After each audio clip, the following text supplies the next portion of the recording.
Hi, this is George with The Art of Water, and wanted to talk to you about a subject today that is getting a lot of attention lately regarding CO2 or non-CO2 tanks. And mostly, we've covered this subject before, but mostly regarding CO2 tanks in a small environment. It can be tricky.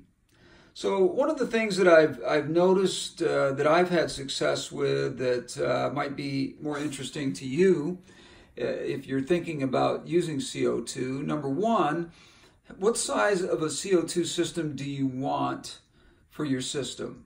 Now, if you have a small nano tank like this, then you don't really need a lot. You can get away with some of these disposable kits that you just dispose of the bottle, and of course you keep the valve and the tubing and the drop counter and the other items that come with it, but replace the cartridge when it gets low. Now, on average, if you're in an environment of this size, you're going to find that you don't need to run the CO2, first of all, at a high drop level.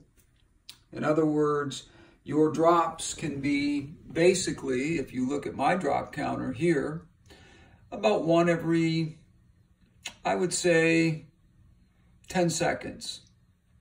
Now you can even drop it down lower than that, but I find that if you do drop it down lower than that, you're really not supplying the plants that you might have in your aquarium with enough CO2 to really make a difference. Now, you also got to be careful and mindful of the fact that you do have livestock in the tank.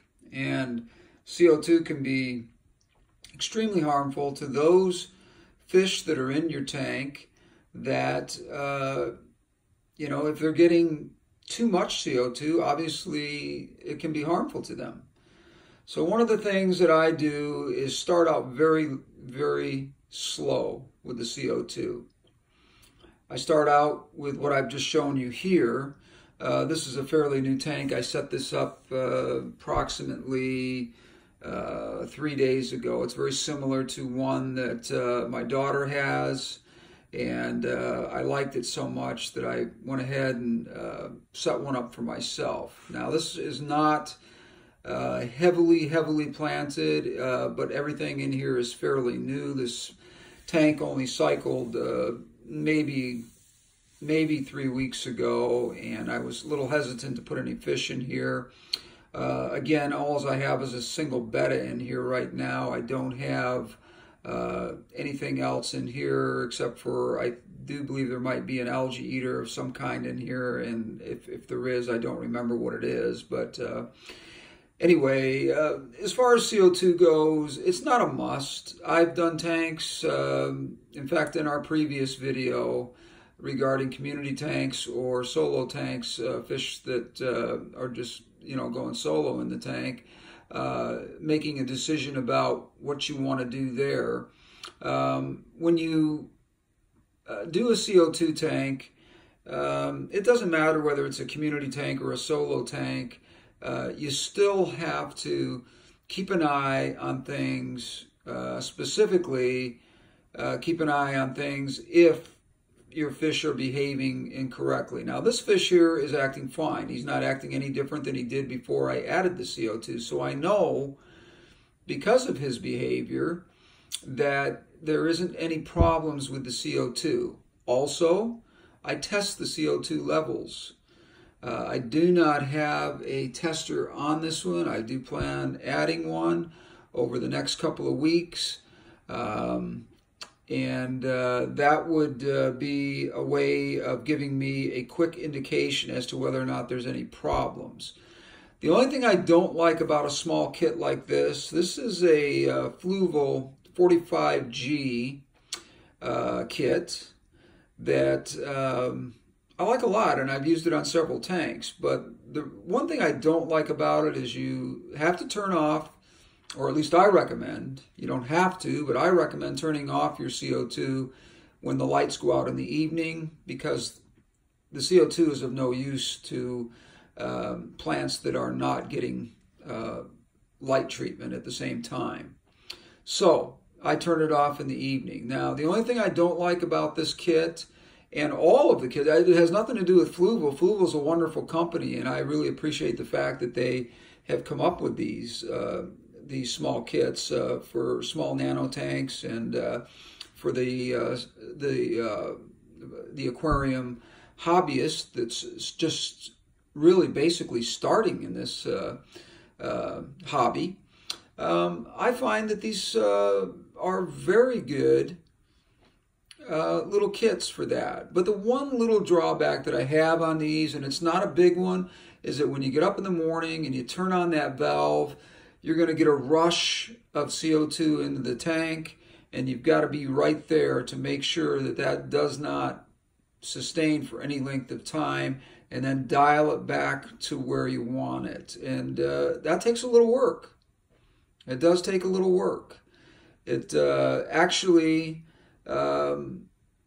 takes sometimes a couple of minutes to really get that dialed in correctly and to make sure that your CO2 levels are not too high.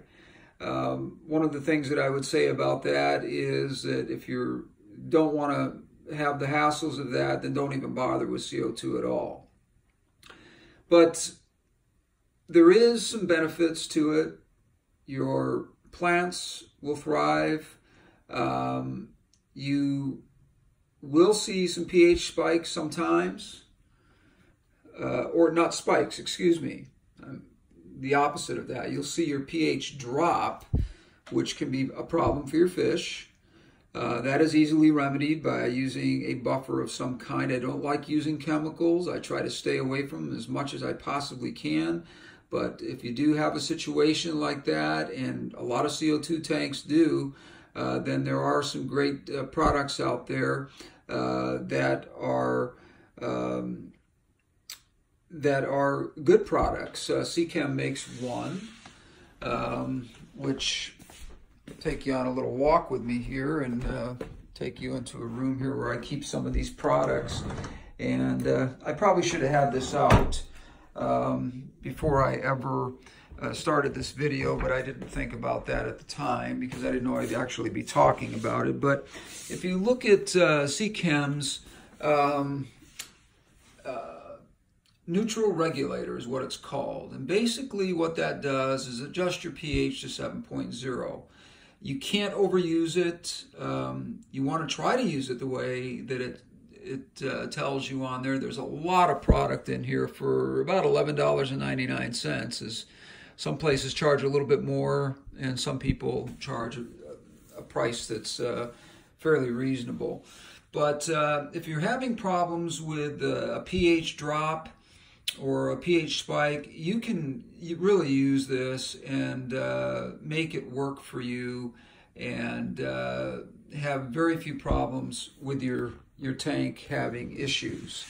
Now, the last thing I want to talk to you about with this particular tank and the CO2 setup in here is the fact that when you see your fish behaving incorrectly, you want to do some water parameter test right away and have a good kit on hand. A really good kit that basically is going to give you the ability to check everything from pH to ammonia to nitrates, everything you might need to take a look and see where your balances are with your tank. If you feel like the fish are not acting correctly and whatever, that's usually a good indication that your CO2 is off a little bit. And or maybe too much. You might have to dial it back a little bit.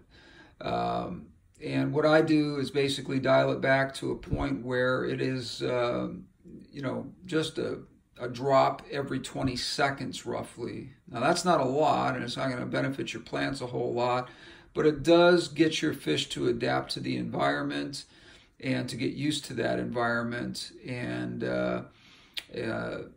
you may see them act a little bit differently when you first set up a CO2. As I'm watching this fish here, I notice he's going towards the bottom, but he's more running along the lines of the plants. And I think it's because of the way the tank is set up. It's not because he's having problems with the water. I did check the water this morning and everything was fine. I think this fish is just a different kind of betta fish that just enjoys, going through the plants that way, and all the little hiding spots. There's a tremendous amount of hiding spots. The betta fish love that, and makes them feel secure, and also gives them an opportunity to just sort of get out of the exposure of the bright lights and that sort of thing. The flow on this tank is very low. I know betta fish don't like a lot of flow. If you can see the top of the water, it's a very slight ripple. What you can do, if you want to make sure that that's not a big flow in your tank here, you can simply take a small piece of sponge that is not sponge from your kitchen, but a small piece of sponge that you basically would use for an aquarium for filtration, and shove it into the little valve that's coming out here. If you put that in there and restrict the flow a little bit, that can solve a lot of the problems with your betta fish having issues with flow. Most fish don't have that, especially in a tank like this. There isn't a huge pump in here, and it does have good filtration, but it just doesn't have a huge pump, so there's not a lot of water moving in here. Anyways, a couple of things to talk about on a tank here that is running CO2, and the issues you might run into, and how to solve those problems very quickly and without a lot of hassles. Also, again, a reminder that you got to do these water changes. You got to do 50% a couple of times a week. It's not a lot. It only takes a few minutes. I can run around my house.